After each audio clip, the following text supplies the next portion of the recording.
Nuwun nggih. Maen.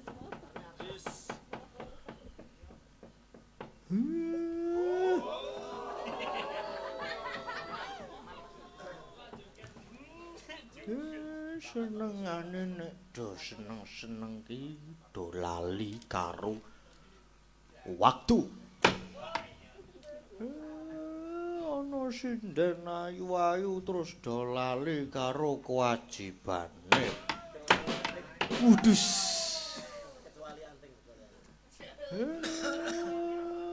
Nek Mbak Anting ya ora masalah.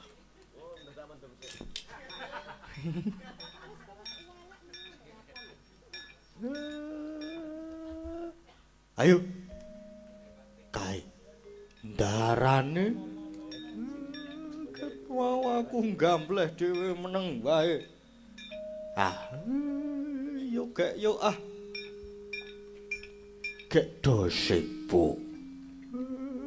Wis ketemu karo darane Werkudara. Sapa iki?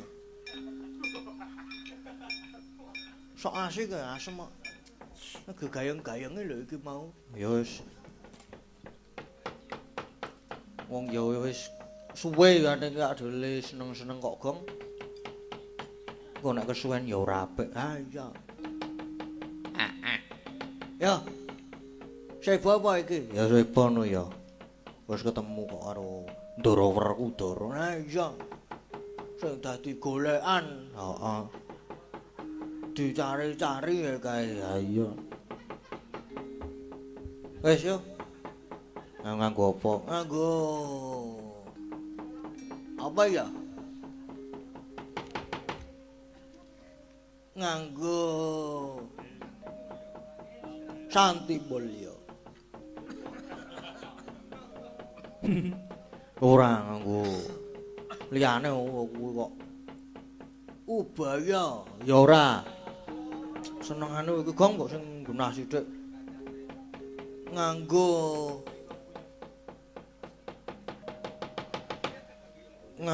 Gembira Luka. Ya aja. Nganggo Lasem. Prayonem. Ya ora. Nyongo iki. Ala gare diwalik nomere kok. Gangsaran wae apa? Aja. Wis sak arep nganggo apa? Ning sing sip lho, Gong. Masa arep nganggo salto. Ayo ora apa-apa ku ya ora apa-apa. Ayo wis gak ayo. Nek ndi? Wah ya rono to, matur lho kowe truk suwe-suwe truk. Ya wis yo gak rono yo. Reres alto palwonu tengranu.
ire salto palon uting ranu trasing karasane ratining kanjut manis eling Gusti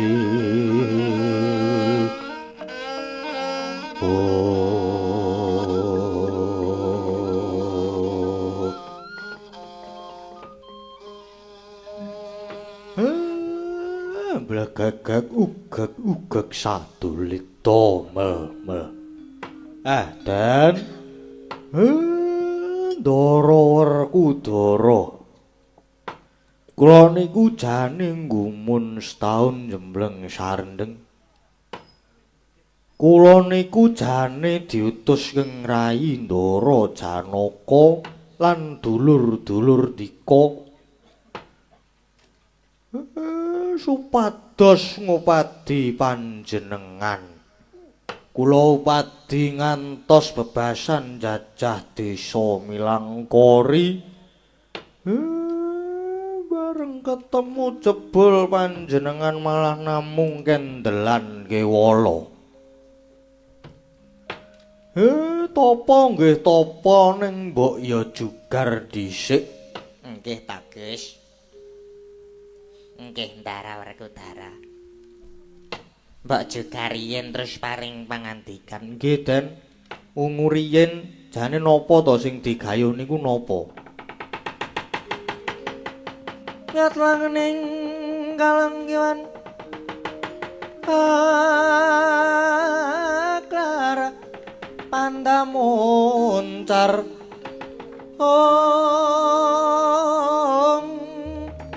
Tenon leraka konang surem sorotetan padang kasolan pacaring purnameng gagono dasare mangsa katiga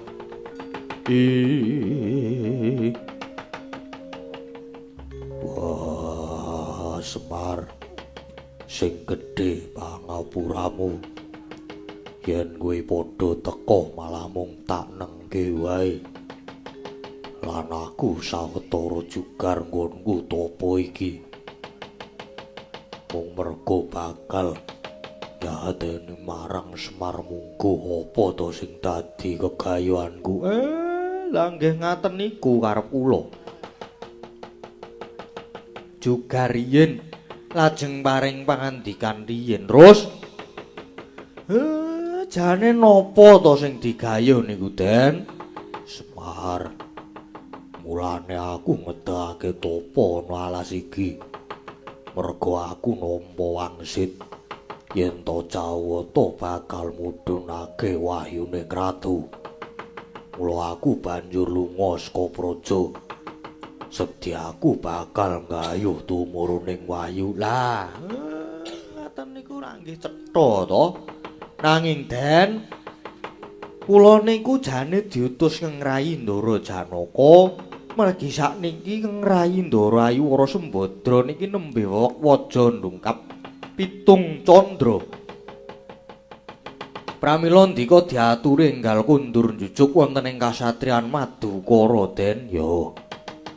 Perkara kuwi mengko gampang. Mergo aku wis prasetya ora bakal bali yen durung kasembadan sedyaku. Wah, aku tumunen dhisik. Tambah cutke topo durung pati-pati jugar yen durung kasembadan sedyaku sorote pandam sula hamadangi pasareyan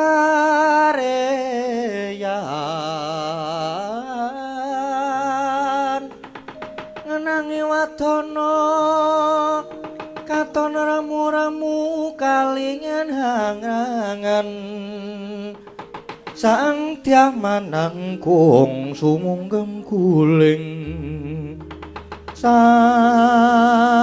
Agung Narpa paboe maneman piraten tek branto kula tadah ronde wanter wong Subrata tutup Triratya minurwa purwaning angga samadhi malah dinding manjing jero alam luyup wis biak kang warana mangkeraken jagating rasa rumangsa manjing jagating rasa pangrasa cipta sik panmusirna kang kalingan wus kaliling nglangut tanpa tepi sining pentelenging kalbu pambukaning warana maweh daya getering antariksa kawuhang rupa padang nenggih Sang Wahyu Widayat manjing mring angganing Sang Bimasena.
Sayaka Sudibya sawara-wara Mbak umbul kadanira pitungketi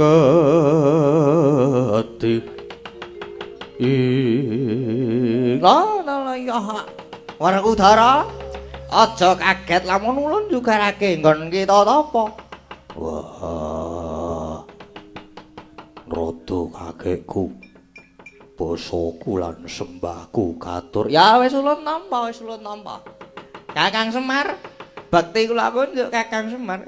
Iya Narada wis tak tampa. Ah wis gek dijarwani ndaraku iki nggih. Margudara. Ulun njuk karake semedi kita merga iki dewa wis ngudanani sing dadi panjangkamu. Ngerti aku lho Wahyu ning ratu kang aran Wahyu Widayat saiki wis manjing. Wis manjing ana ing angga kita. Oh, nanging wanti-wanti pamuling nyadi Pramesti Bathara Guru mantar ulun. Yekti ora gampang kadunungan wahyu ana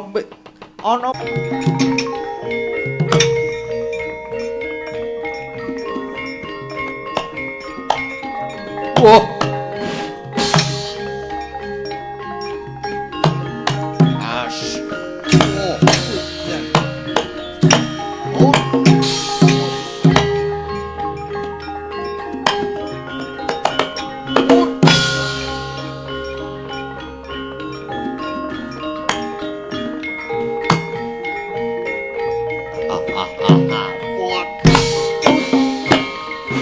Wah, opo.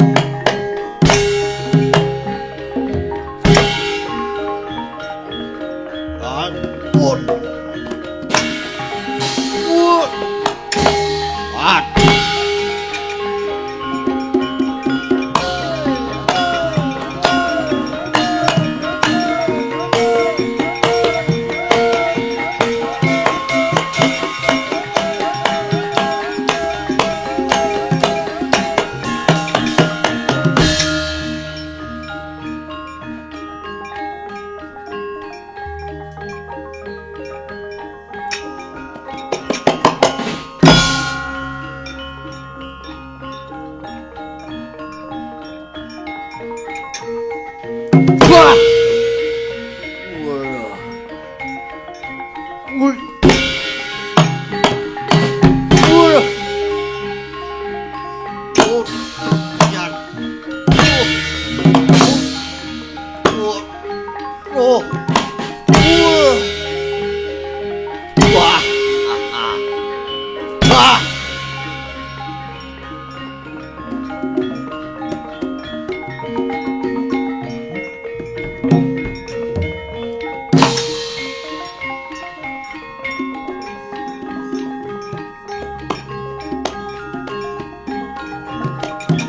Wah.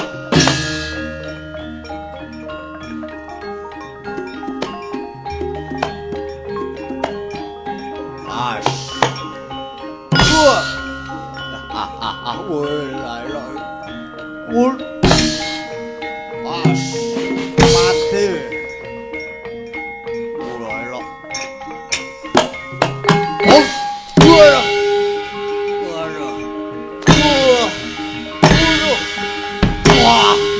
Wah.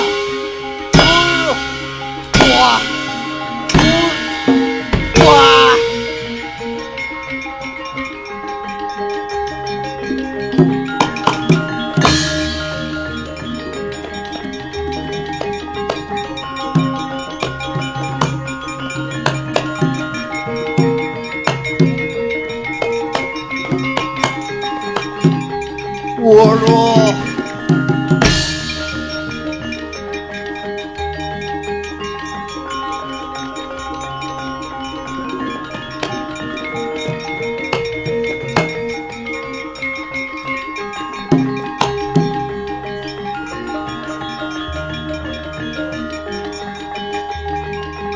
Waduh. Waduh. Waduh. Wah.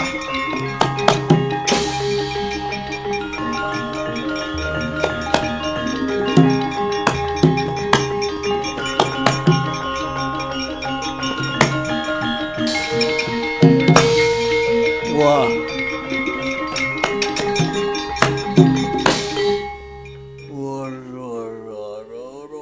Loro kabeh gaduh. Batu-batu paran apa tur sasana? Iki. Ya kawin Wahyu manjing wonten anggenipun. Sawa memang waduh. Werkudara, nggih Werkudara. Kula jaluk waduh mboten saged niki pukulun pripun niki batu-batu Pak. Werkudara ora gelem ngulungke Wahyu. Aja takon dosa kowe Werkudara.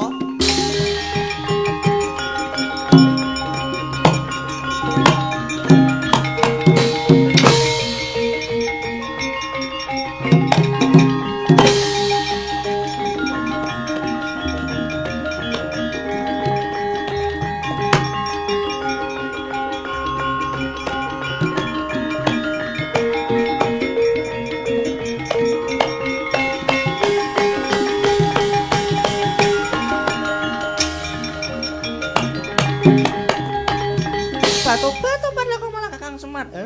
Aku wis ngerti. Aku wis ngerti. Ayo. Ayo Widayat wis manjing ning daraku Werkudara ayo. Ora kena dijaluk-jaluk kowe mulih. Kowe mulih apa tak gulung batu-batu pat langsung Kakang Semar.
meh rahina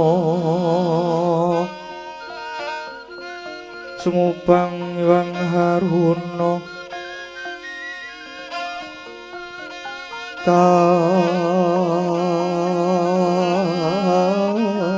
dinetraning uga rapuh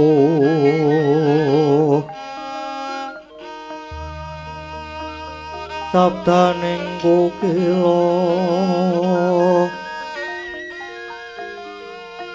rengganegara saketer katangipun kakang Yai Jaya Murcita nganti cumengklungan nggonku nunggu suwane Yai Prabu Dewa Ratmuka kang nalika semana ingsun wis lumarap ana ing kasatriyan kang nalika semana ingsun utus supaya lumarep ana ing kasatriyan Madukara ngaturake nawala panglamar ana ngersane Raden Janaka. Ko Prabu, rening menika Yai Prabu Dewa Ratmuka sampun ketingal sowan prayogi enggal dipun dangu. Oh Prabu. Yo Yai Yai Prabu Dewa Ratmuka. Kepiye pawartane nalika semana sira Yai tak utus sowan ning Madukara ngaturake nawala? Piye kabul kausanane Dewa Ratmuka? Cadhong deduka Prabu. Kula sampun nglampahan sowan wonten ngersanipun Raden Arjuna nanging rehning gegayuhan paduka dipun anggep nerak pepacun rejang. Wawaler pramila ndadosaken dukanipun kadang sepuhipun Raden Arjuna inggih menika Prabu Baladewa. Ngantos kula malah dados pancakara kaliyan piyambakipun nanging kula kawon krana pancen sami sekti mandraguna pramila kula lajeng trimah mundur menika Prabu. Ateges kula gagar wigar tanpa karya Prabu. Prabu Anggajaya. Jago klura rame kabeh arase lawa kalong loro pandelian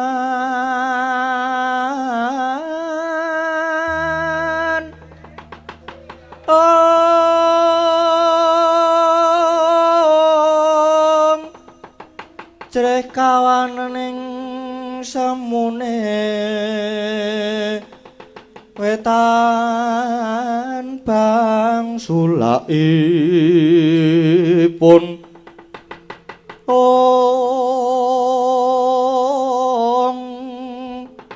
mertandan yen wis bangunin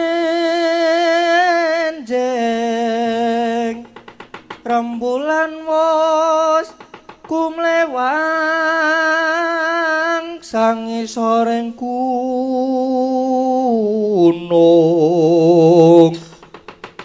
kabeh-kabeh sami hebah lanang wadon sami ngayahi karti lah dalah Dewa Ratmuka sumbarmu wae nalika arep budal kaya ya kowe kaya bisa ndilat Siabang papuntane ora oleh gawe Yai Jaya Murcita kaslakna to ning rasaku mbonku kepengin diladeni karo Wara Sembadra tak gayuhe dhewe wong-wong Mandhawa janjur ora gelem ngulungke Dewi Wara Sembadra tak dadekke karang abang.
Ndadosaken bingunging manah para kadang dene paduka Kakang Mas Mindran saking praja ingkang semanten laminipun nanging kula ngaturaken gunging panuwun dene Kang Mas sampun timbul malih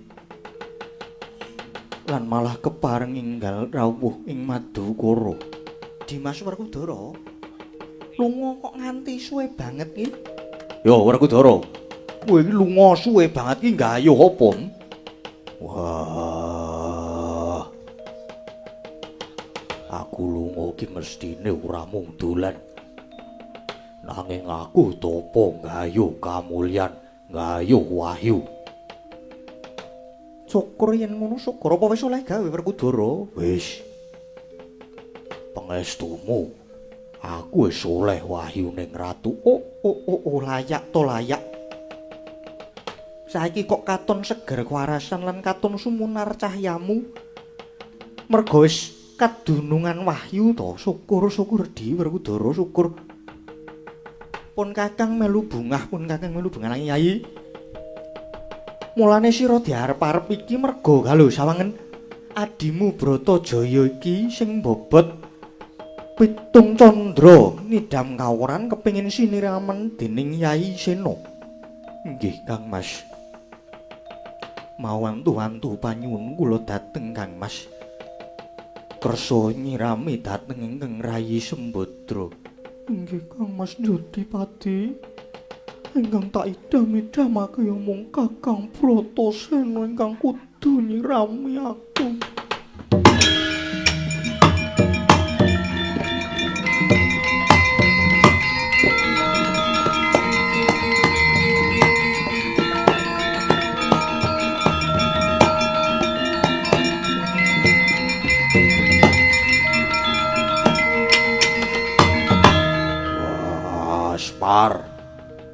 Semar, kena ngopo kowe mau ora matur?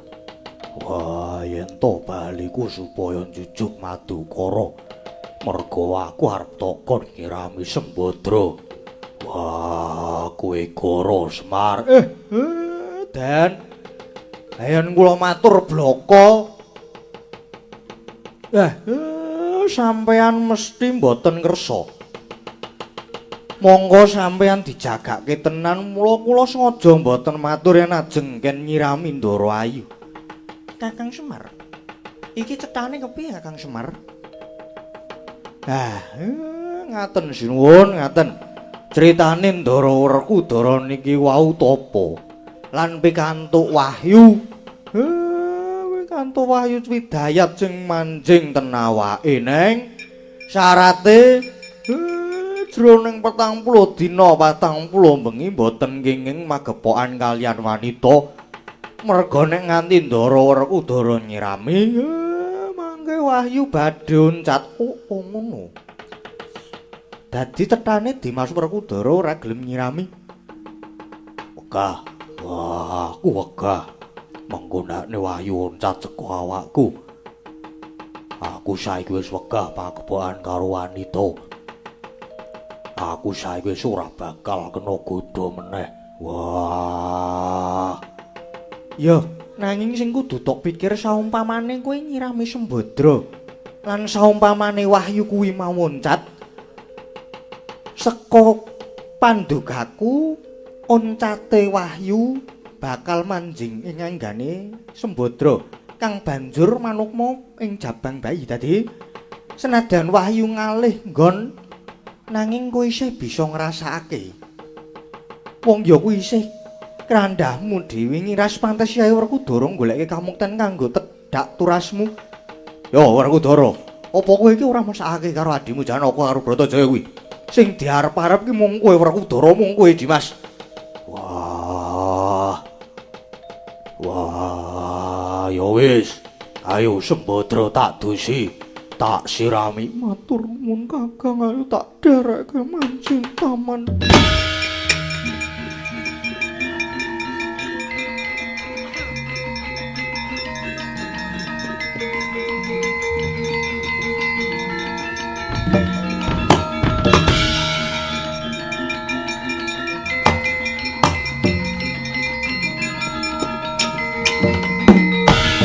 Jane waya ing pambudiri Sang Sena denya nyirami dhateng ingkang rai Dewi Wara Sembadra. Parandene kanthi luwes miwah telaten denya nyirami kocap. Rehning Raden Werkudara sampun magepokan kalian wanita kaelaning jagat. Dupi Wara Sembadra sampun den sirami kandhutane Sang Kusumayu kaya ginelak wancine ginege mangsane. Satemambat padha sekala jabang bayar sawruh padang hawa biak langse Kumara Giri. Leng punang jabang bae mijil kakung pekik warnane.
Sembadra. Pangeran, duka espresso dhewe. Sawise aku disirami dening Kakang Jodipati. Aku malah banjur babaran sawangan pangeran. Putramu mijil kakung pekik warnane anakku lanang.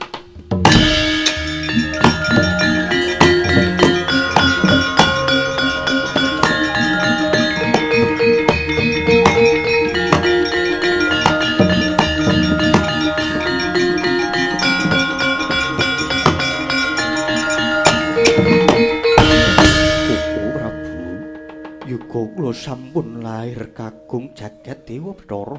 Syukur di syukur. Pun Kakang melu bungah. Wah, elok tenan, elok tenan. Pancen Yayi Werkudara mawa Prabawa. Nyatane bareng Bratajaya disirami malah banjur terus bayan ngono kuwi. Wah, kusik.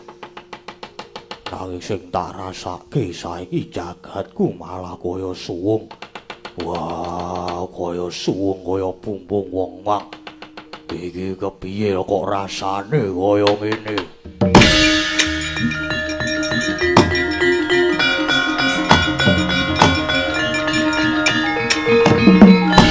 Kacarita Wahyu Widayat ingkang mapan ing anggane Dian Bratasena dupi mulat dhateng sang jejabang ingkang sumurut mawa cahya lai. Gioncat saking jagate Dian Werkudara manjing ing anggane cabang bayi.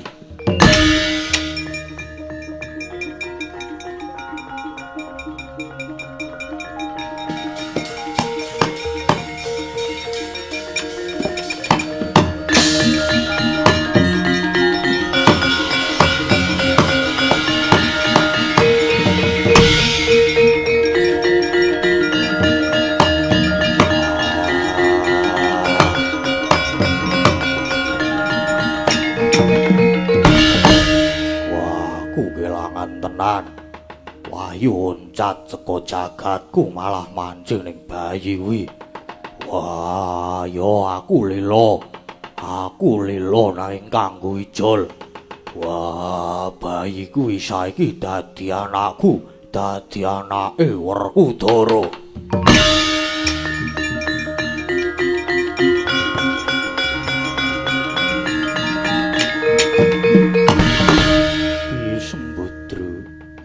Anake dhewe malah saiki diaku dadi yugane Kang Mas Werkudara. Wis ora apa-apa pangeran. Lakone pancen kudu mangkene. Ya Dimas Arjuna, pancen lakone kudu mangkene nanging nadyan bocah iki dadi putrane Dimas Werkudara nanging saora-orane Yai Arjuna ya tetep ngadep kejaba melu nggulontah. Nanging piye wae ya iki tetep putramu. Nggih, Kuku Prabu. Kang Mas Werkudara. Samenika larimu nika kula pasrahken dhateng Paduka Kakang Mas. Ya Werkudara. Saiki purbaning putramu iki. Purbanen putramu iki. Lho yo. Gandeng iki saiki wis dadi anakmu. Saiki enggal paring ana pusaka asma. Yo. Kabeh wae dadi seksi. Wah, anakku lanang iki tak jenengi Raden Abimanyu.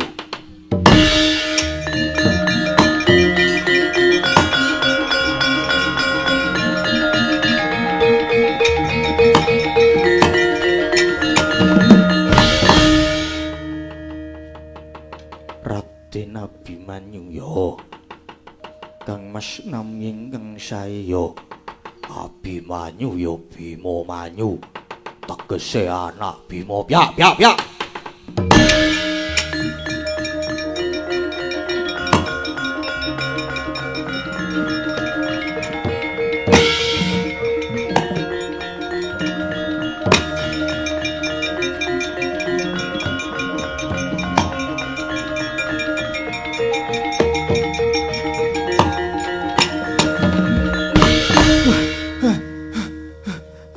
Aduh. Sembrono. Aku ben ora iki lho kurang bener iki. Ben ora sepaneng to. Wah, nopo mlayu-mlayu. Nggih. Niki wau wonten Jawi enten ratu ingkang sumbar-sumbar goleki sapa ya mau. Wah, berat iki. Wah, esuk-esukan ngene iki sok lali ngene lho. Wah, jan. Goleki anting, udu. Ora. Udu ketoke udu kok. Goleki nek udu. Goleki nah Ndara Arjuna. Sumbar-sumbar goleki Ndara Arjuna. Terus apa ya, Moyo? Wah, bajigur ki. Terus-terusno, Petruk. Terus-terusno. Tak cokro lho kowe. Wes. Pesimis apa jenenge? Anarkis senengane kok.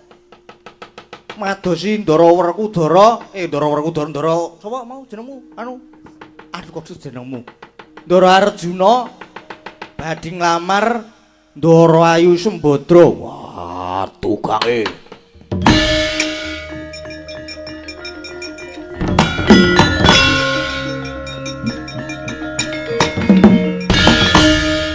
Wah, tukange. Weh.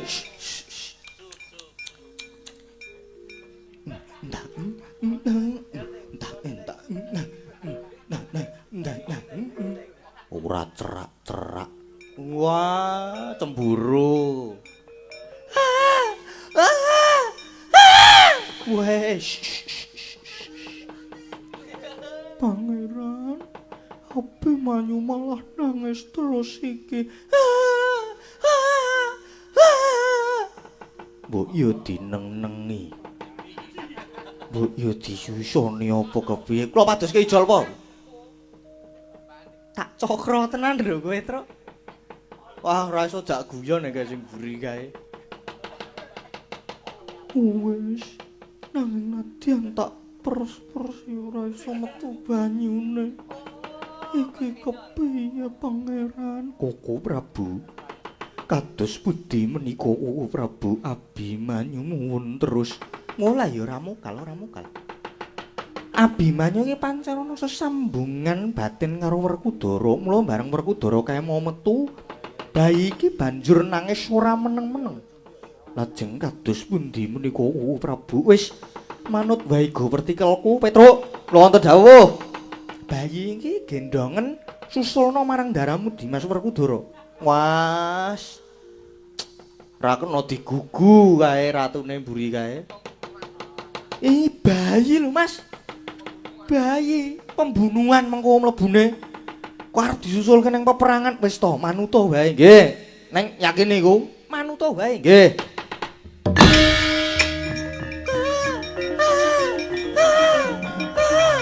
Wis cukup.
Dhuwur sapa iki?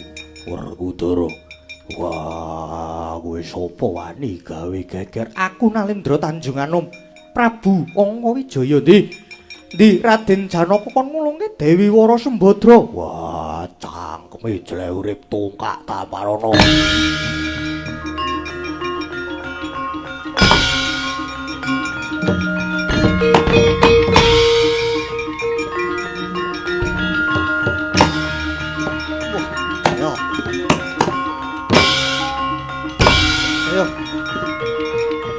Ayo. Kono tingdayanmu.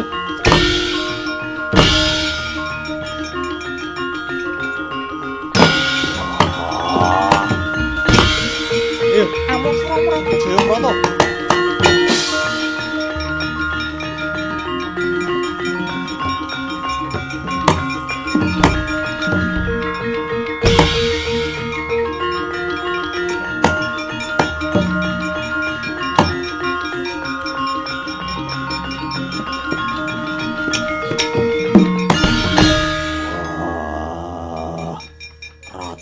Teko ampuh tenan.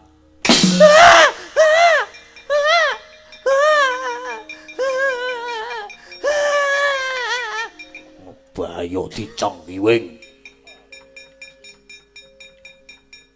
Woi, anakku Abimanyu tok susulke ning peperangan. Nggih, lah niki mau mangsa to niki lho. Nangis kok kawit mau niku. Wah, anakku nang ngopo ini tak gendong le.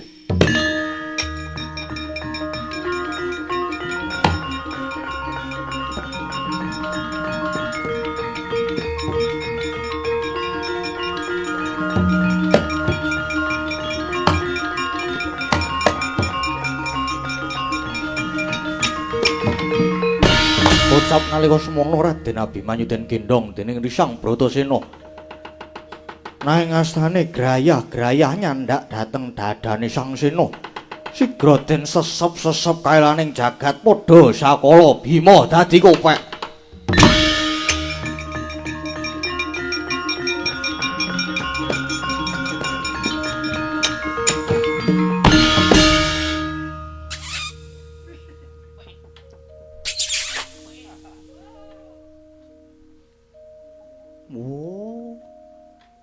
Kok iso tukul?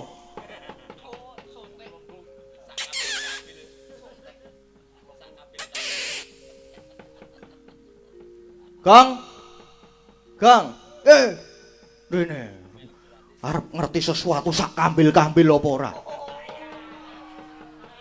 Apa e? Mbok aku diduduke. Nggon HP meneh apa utuh? Utuh.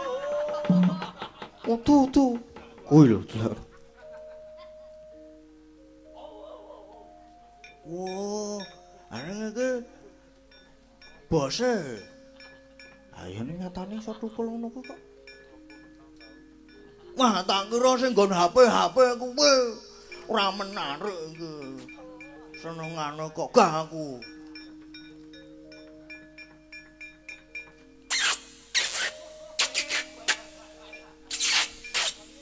Wah, mbok di aja seru-seru to.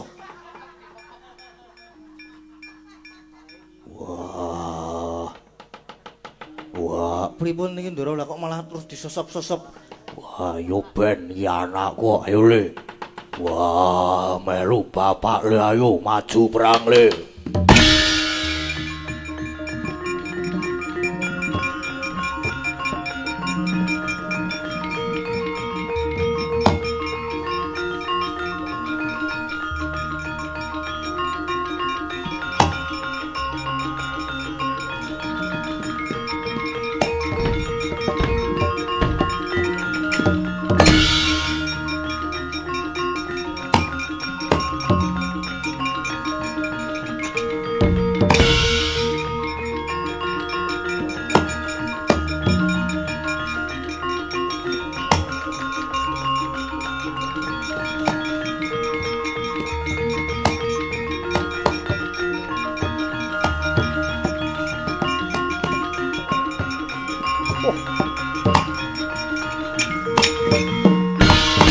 Wah, lah dalah Werkudara.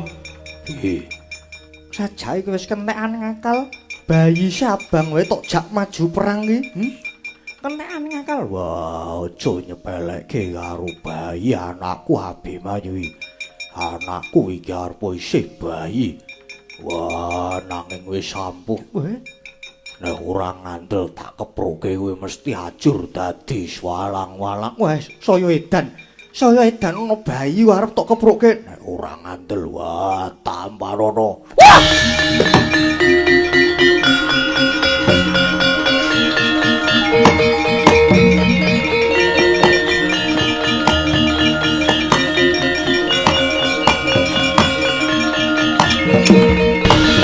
Prabu Angkawidaya pecah kawisanan. Nanging wandane den waspaosaken saya alit. Saya alit kantun samrica binubut manjing manukmu ing jagate Dyan Abimanyu.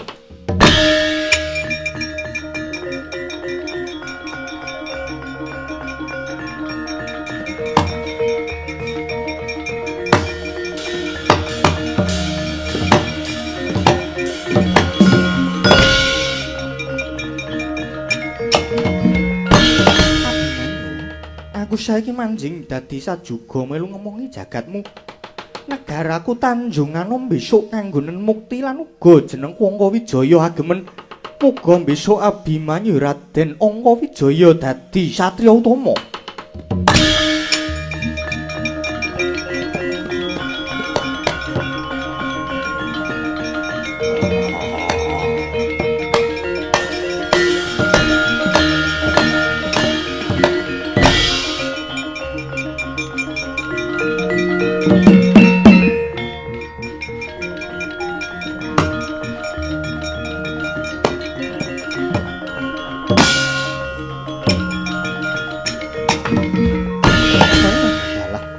Prabu Angkawijaya malah praloya ning yen aku maju.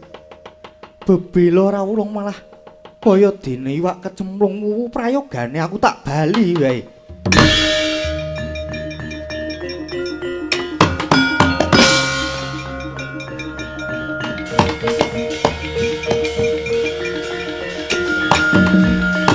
Jaya murcita wangsuling Prangkawati menjang jumedhul lamun wonten lampan Abimanyu mbangun kasatriyan utawi lampan Wahyu Eka Jati.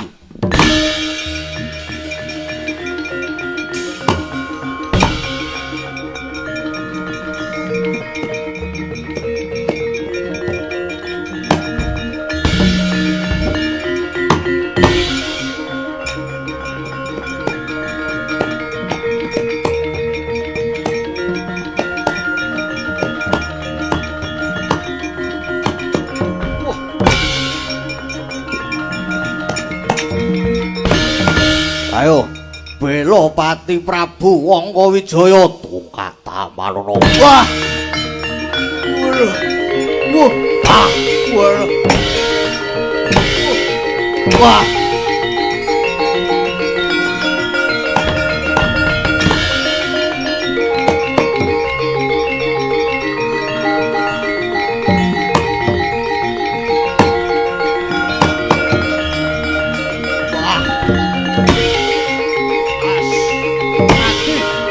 Pointan. Oh. Wah. Wah. Dulu. Wah.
Den.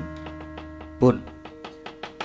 Niki lampahan Wahyu Hidayat utawi lampahan Bima Kupek. Nggih. Utawi lampahan Abimanyu lair. Sampun paripurna pun padha.